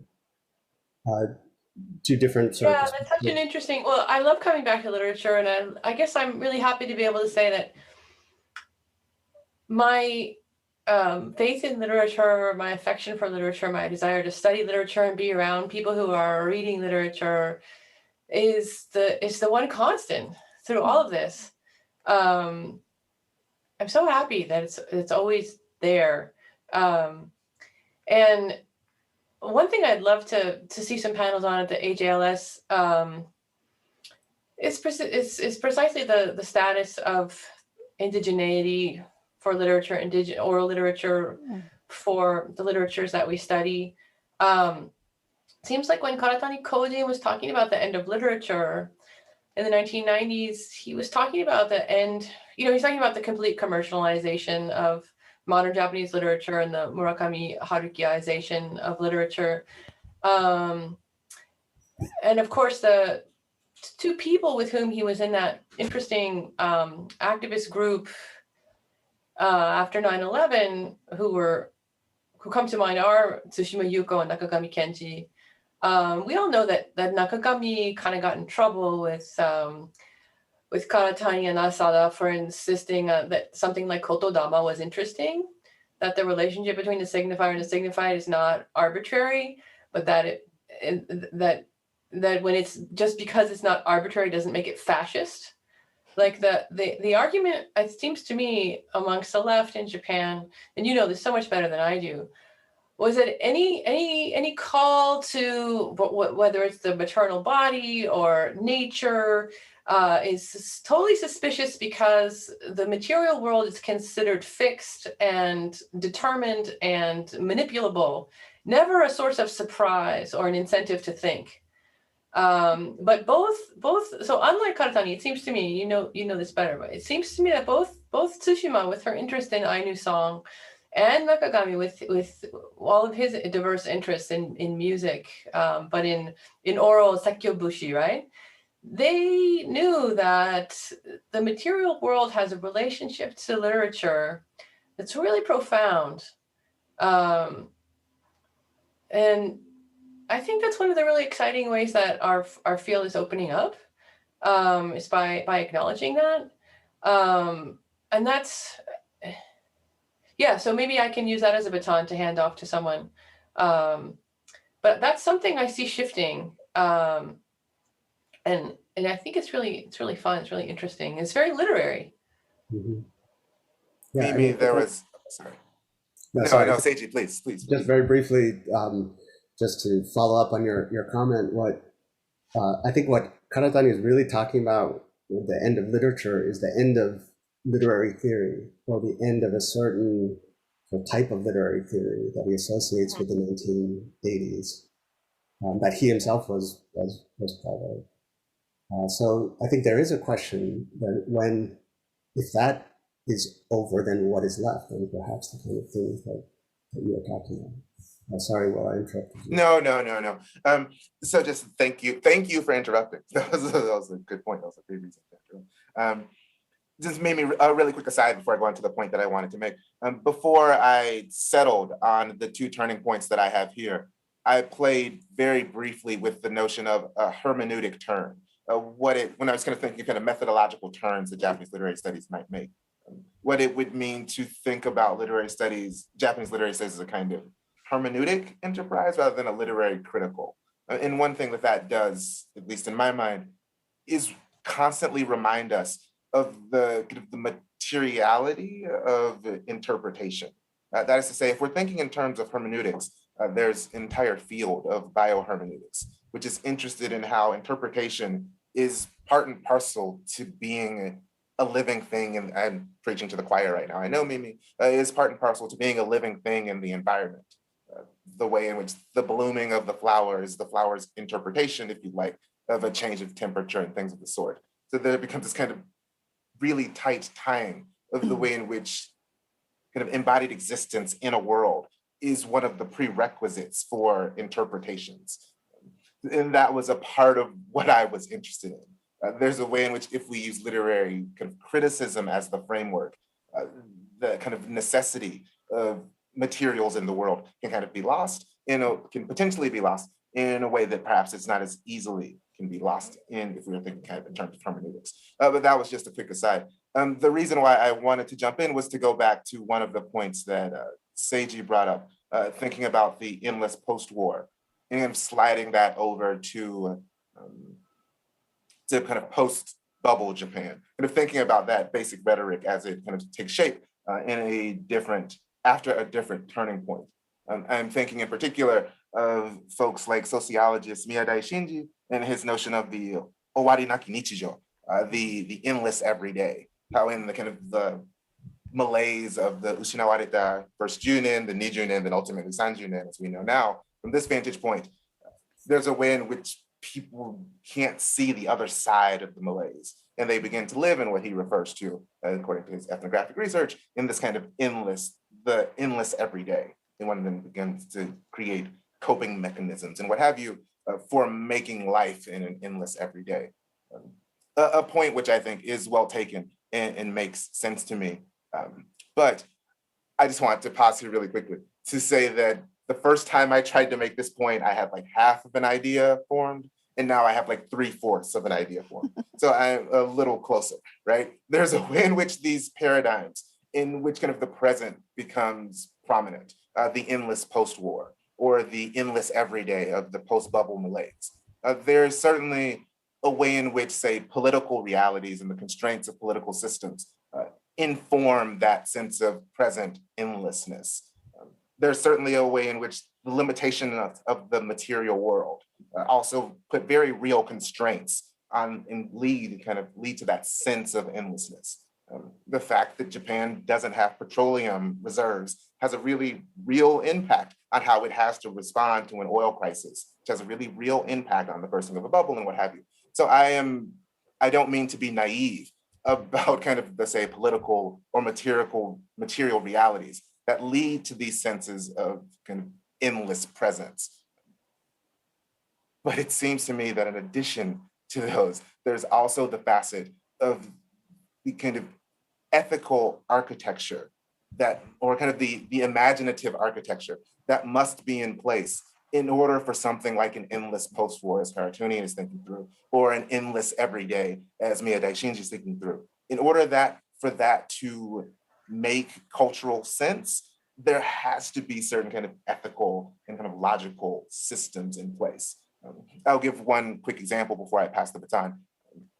One of the examples that Uno Tsunehiro refers to in his writing of his thinking through of the endless everyday is the melancholy of Suzumiya Haruhi, which has this arc in it. There are kind of a feedback loop where the characters in this anime or the manga, the light novel originally, get stuck in time, and they do 16,000 loops through the same summer. So they finish a semester of school, and then they get stuck in this summer, and they have to repeat this boring summer 16,000 times.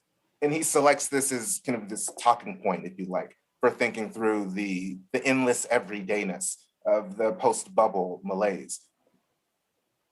Later in the very same light novel, one of the central arcs is that the timeline splits in two. And there are two futures which run, there's kind of a multiverse that occurs, that run simultaneously, right? So we have one light novel being basically narrated twice towards two different possible futures. Yes, I understand, again, there are kind of material and political constraints that lead to this kind of logic of an endless everyday. But it seems to me that it's an ethical choice on the part of the critic to choose the time loop as representative of this light novel and to ignore the portion of the light novel when it posits the possibility of history rupturing and leading to the possibility of kind of multiple future timelines. That is also, I guess, kind of restrained by political constraints as well, but it seems to me that there's something ethical in that choice to privilege one piece of the narrative Japan is telling itself about itself over these other pieces. And that's what I wanted to kind of push us in the very broadest sense of the term, towards with this notion of a futurist turn. Should have been very closely attuned to the ways in which literary and fictional imaginaries have a certain kind of ethical responsibility to open up possible futures, even when endless everydays or endless post-wars are being posited in other modes of discourse. If our imaginative writers are not willing to imagine otherwise, and if we as the readers are not willing to imagine with them, then it seems to me that we get back to that point that Mimi was making earlier about it, like there really being no chance. Like if we're not even willing to imagine otherwise, how could we possibly get to other ways of being or other political systems or what have you? So that I hope is a little more coherent version of that incoherent point that I wanted to make a little earlier.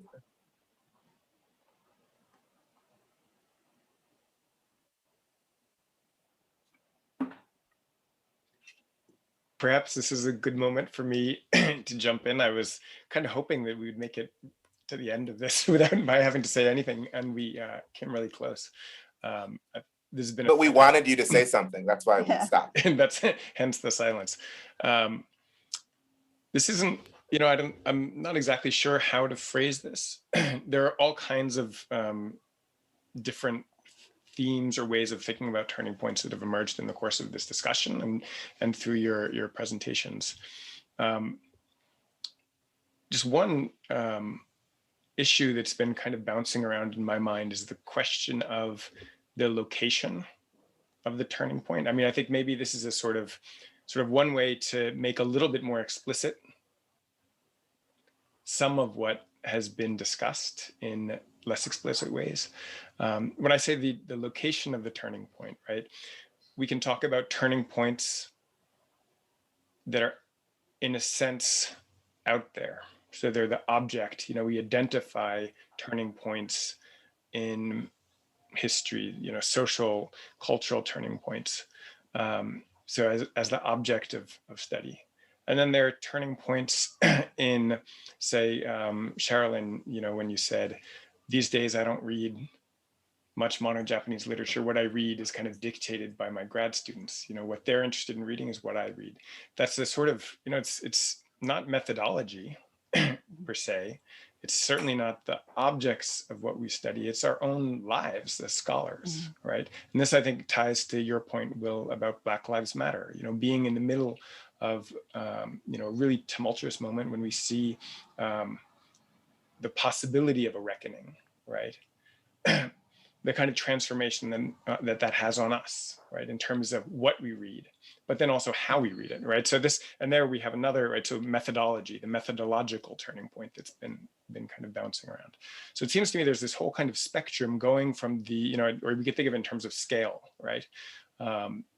Vast to very, very small. Another, Will, you talked about the possibility of reading otherwise in the wake of a reckoning, or Mimi, you talked about looking back at pre-311 literature and seeing it totally different as a result of 311, right? So this, anyway, I just wanted to put out this kind of notion of the location of the turning point and the ways in which, there are probably kind of relationships among these different kind of levels of turning points, so that our vision, or here's another way to put it, the visibility of the turning point, right?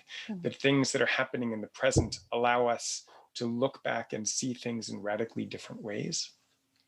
So I wanted to put that out there anyway, this question of the location of the turning point, or the ways in which turning points become visible, or the ways in which the shifting visibility of all kinds of different issues are, that itself is a kind of turning point in the field. So the structure of the field, that's another one. Anyway, I thought I would toss that out as one way to maybe kind of make some of what you've been talking about a little bit more explicit. And I'd be interested to hear your thoughts about kind of how we adjudicate among these different turning points, and what sorts of possibilities you see in terms of AJLS papers for how people might address these kinds of this whole range of different turning points.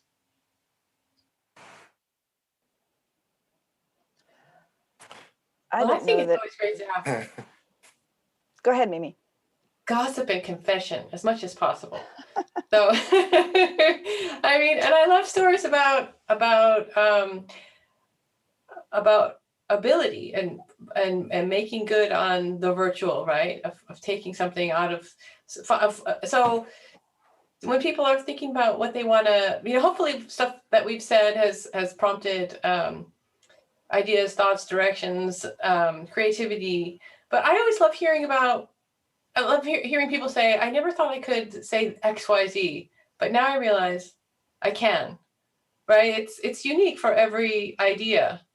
And every novel that we spend time in with our students is itself this succession of possibilities that open because a sentence went in one direction and not another. So that's my vote for gossip, confession, and like personal reckoning with the location of the turning point. So what I wanted to say is kind of similar to that. It's and it relates to something Will said a minute ago about John Russell and his piece on Black Lives Matter in Japan. John and I are exact contemporaries, and I've followed his work for years and been working with it for years. He's an anthropologist. The fact that he has spent his entire career in Japan has given him a point of view that is really different from a Black anthropologist in the United States looking at Japan, for example. And since my first publication, I have been dealing with race in a very, hands-on way in what I'm talking about vis-a-vis Japanese literature, which is easy to do because I'm writing about the literature of the occupation in my first book. And so, we have racial encounters right there. But when Will talked in his very first statement about a moment of reckoning, this is where I feel like, for me, reckoning and failure just go together kind of inevitably. That reckoning is looking back and seeing how I did it wrong, or how it wasn't enough, or how at the time it may have been ethical, but in fact, now we need to think about how things have changed and look at it differently. I will not subscribe to the idea that John Russell's work has been a failure. And the fact that we are always dealing with the discursive, because we're dealing with literature, we're not dealing with embodied material objects anymore, especially considering that our students read everything on the screen. So that tension between the kind of ethics toward the material and the embodied on the one hand, and the fact that we're always dealing with discursive objects on the other hand, is something that, again, I feel I have struggled with my entire career and have failed again and again and again. And so that's also a moment of reckoning. And that's interesting to me. I mean, perhaps in a very solipsistic way, but kind of I'm reaching the end of my career, looking back and thinking about how I failed, to me would be, a very useful way of looking at turning points, where they were, but this being a really big one, not just because of where I'm in my life, but the fact that where I'm in my life is also concatenating with all of these other events, the pandemic, 3/11, Black Lives Matter, and the rapid changes in our field as well.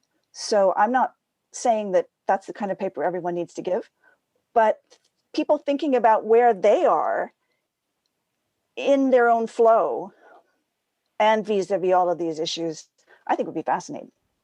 Can I jump in really quickly? Because I love everything that Sherilyn just said. So I just want to respond to it really quickly before I move on to my next point.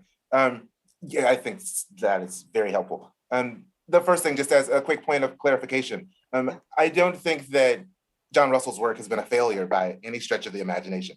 I think it's been a reckoning. It's kind of the foundation upon which my work stands. And so I certainly don't see it as a failure. So just to be clear, it seems to me that John Russell has difficulty or has failed to account for the simultaneity of both Blackness and anti-Blackness in Japanese cultural discourses of race.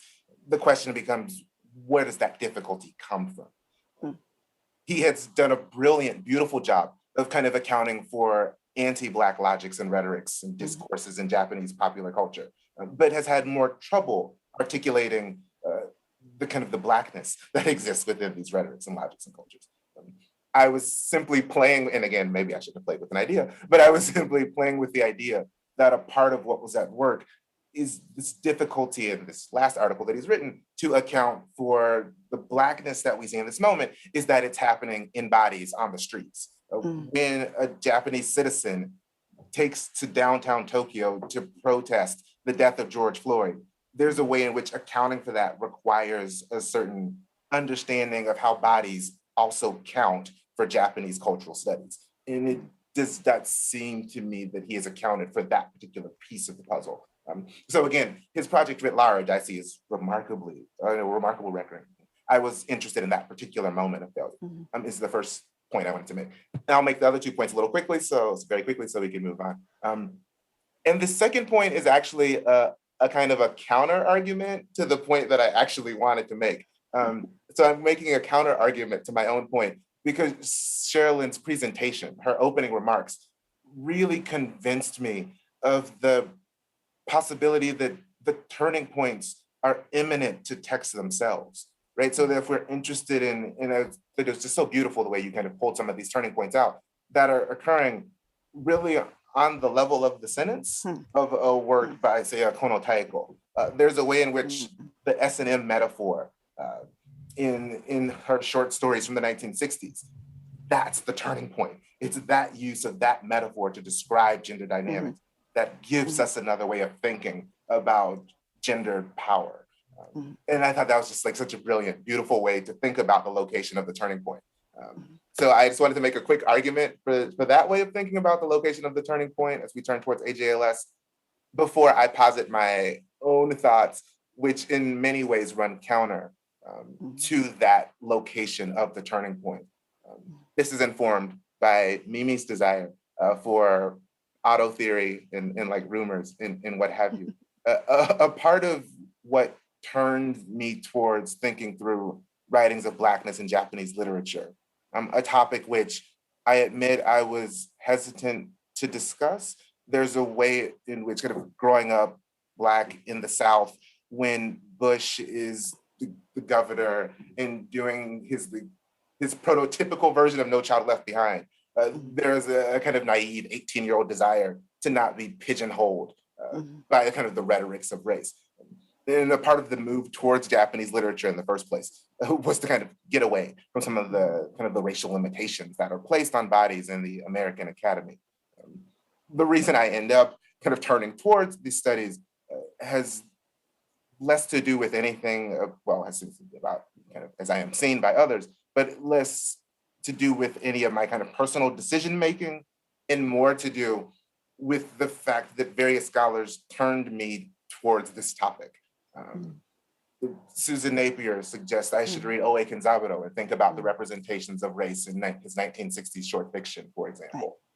There's a way in which that had, that wasn't me personally or my agency, that was a turn towards this topic.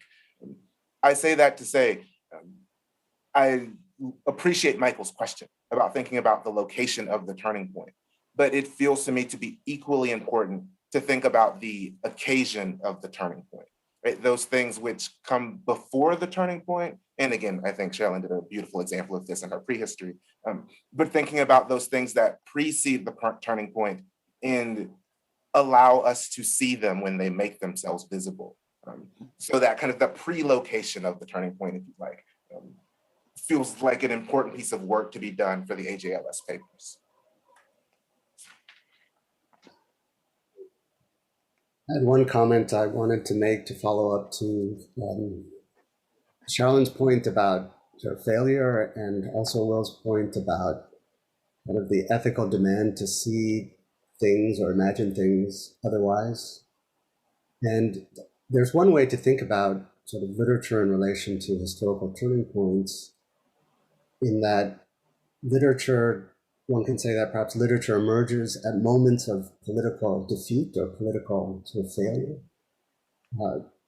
Going back to, say, the popular rights movement, which is really a failure of the Meiji Revolution in a sense, to the Tenko experience of the 1930s, certainly sort of Ampo, 1959, 1960. And these are moments of great sort of literary sort of productivity. And seen this way, one of the tasks of literature is precisely to deal with this experience of defeat or failure. And at the same time, and also I think it ties to kind of the Nakano Shigeharu piece that Mimi was talking about before, and also Tsushima Yuko or Nakarami Tenji also, I think, emerge out of this period of reckoning with defeat or confronting defeat of the 1960s and a turn towards Minzokugaku, turn toward things like Kotodama or Yamamba or things like that as alternative ways of sort of thinking about the kind of goals, the political sort of goals that are important to them. And so one way to think about sort of literature is precisely it has borne this sort of task to think about how things might be otherwise, to think about possible ways of achieving sort of futures that have been blocked by other sort of political systems. And sort of listening to your conversation really makes me think more optimistic about literature as practice and the object of our study. So thank you all for that. Thank you, Seiji. And actually, it pains me to have to say this, but we're actually reaching the 2-hour mark right now. So I'm afraid we're going to have to bring this really fascinating discussion to a close. I want to thank our 4 speakers, Sherilyn Orbaugh, Seiji Lippitt, Mimi Long, and Will Bridges for joining this virtual Call for Papers Roundtable. I want to thank also everybody out there for watching. My colleagues and I look forward to seeing many of you at the 28th annual conference of AJLS when we host it here at UCLA, most likely with some virtual components as well, at some as yet undetermined time in the spring of 2022. As you'll see soon in a formal announcement in the AJLS newsletter, the deadline for applications to the conference will be September 1st, 2021. I encourage you to watch our other virtual roundtable, which will be moderated by my colleague Torquil Duffy, and will feature Michael Bordash, Satoko Shimazaki, Jayanti Selinger, and David Lurie. Thank you so much for watching, and goodbye for now.